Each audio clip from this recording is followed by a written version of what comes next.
When you get into the discussion of who is sumo's greatest of all time, you can't simply brush over the name of 69th Yokozuna Hakuho Sho. The mere longevity of his career at the very top of sumo is iconic enough, but it's the record-breaking achievements that he has accomplished during that span of time that's arguably made him the greatest athlete sumo has ever seen. The announcement of his retirement was one of those moments where there was sadness to be felt in all corners in the world of sumo. It was when I read a comment that said he had been with us for so long that it felt he would be with us forever, where I felt the poignancy of this news. It reminded many of us how easy it was to take for granted that we had been witnessing the era of a sumo legend. But having unquestionable greatness comes with the irony of having your legacy constantly under question. Hakuho being so dominant in sumo for the time that he has been, his career has become most consequential. That's why measuring Hakuho's legacy is now beyond wins and losses or championships and special prizes. And this is evident whenever Hakuho gets dealt a much stronger hand for defying the meticulous code of conduct expected from one who holds sumo's most esteemed rank. Often, we are so quick to see these disciplinary actions against him as contemptuous, but one must understand that Hakuho's greatness carries so much impact that every decision he chooses to make in and out of the ring has the ability to transform the sport. And we all know that sumo is one of those sports infamous for not being all that welcoming to changes. That's why despite Hakuho's sheer statistical dominance, there is still a debate whether he is the greatest sumo wrestler of all time. What makes a great sumo wrestler? For me, it's both easy and complicated to define. Easy because you can pick out a pattern shared across all sports among the athletes we call the greatest of all time. I find that it's the combination of statistics, legendary moments, and a gripping narrative. It's not enough for the athlete to possess the records, you must have the other two. The debate between basketball's Michael Jordan and LeBron James is a good example of this. Without question, the maths point to LeBron James as statistically greater than Michael Jordan. But when I think about a legendary moment in basketball, I distinctly remember a slow motion of Michael Jordan making that leap from the free throw line to dunk the ball. My cousins and I were young kids when his career were already on its last legs, but I still remember them trying to reenact his iconic and stylish dunks on our makeshift hoop. That's what you call a legendary moment. Every athlete we call the greatest of all time has a moment that defines the sport for you.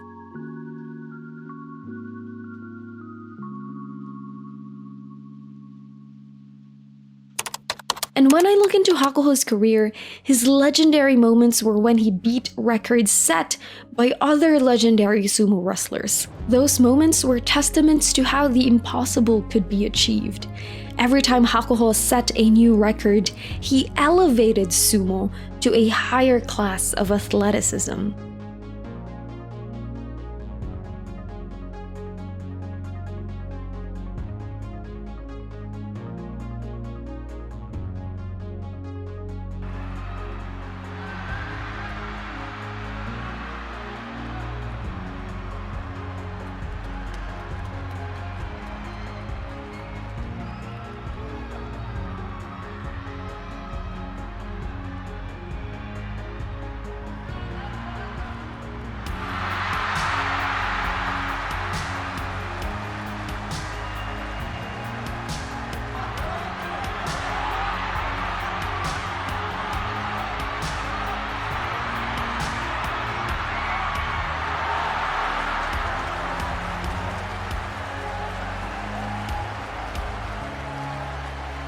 As a new fan of sumo, I only had one opportunity to watch Hakuho compete in a tournament in real time, and it was legendary, even without knowing it were to be his last.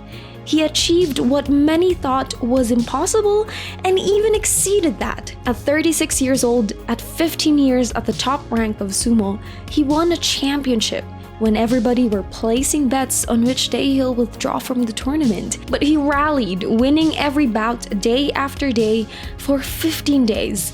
Not only did he clinch his 45th championship, it was the coveted Zensho Yusho.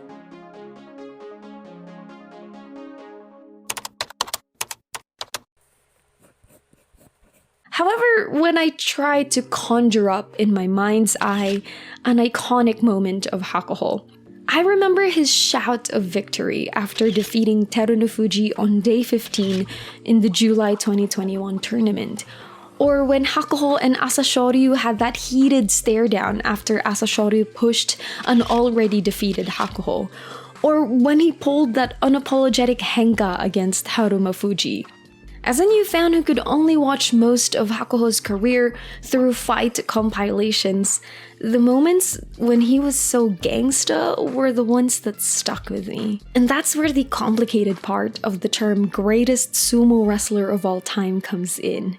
Those moments made headlines for the wrong reasons, and the criticisms all mentioned dignity, humility, and honor.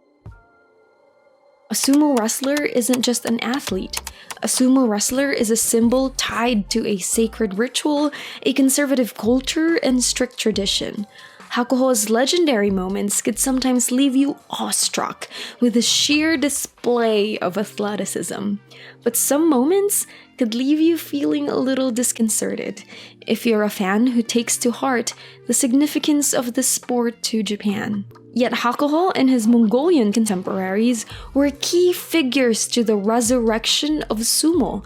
But whereas Asashoryu and Haruma Fuji both exited sumo disgraced, Hakuho was graceful in maneuvering intricate inner politics and public opinion while still maintaining to deliver performances fit for a sold-out arena.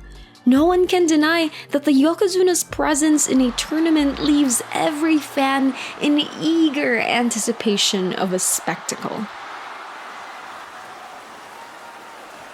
That's because in every bout, Hakuho brought with him a special determination to win it. In every bout, you can see in his eyes a hunger for victory underneath piercing concentration. And this hunger isn't just to collect his win, but to fill in the shoes that comes with being the son of one of the greatest athletes of all time.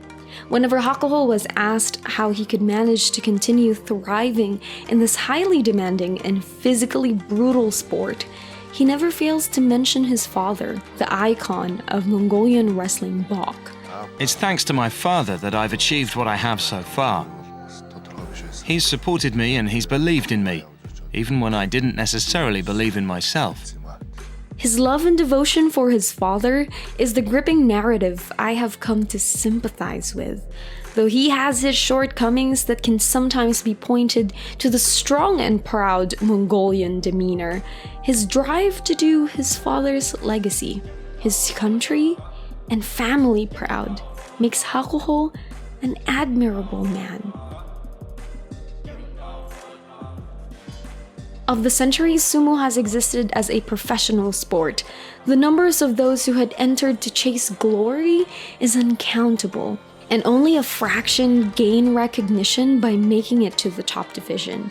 And only a handful of that fraction receive the honor of a title in sumo. But only a fraction of that handful make it to conversations of sumo greatness and legacies. While Hakuho's legacy in the dohyo proves that he is the greatest athlete sumo has ever seen, I believe his legacy as the greatest sumo wrestler of all time has just begun. He's stepped into a bigger ring now as a sumo elder, and in this ring is the chance to revolutionize the sport. Hakuho could well likely shape the future of sumo. And I am more eager to see his performance now, more than when he was in the Mawashi. After all, we're looking at a first-class tactical strategist.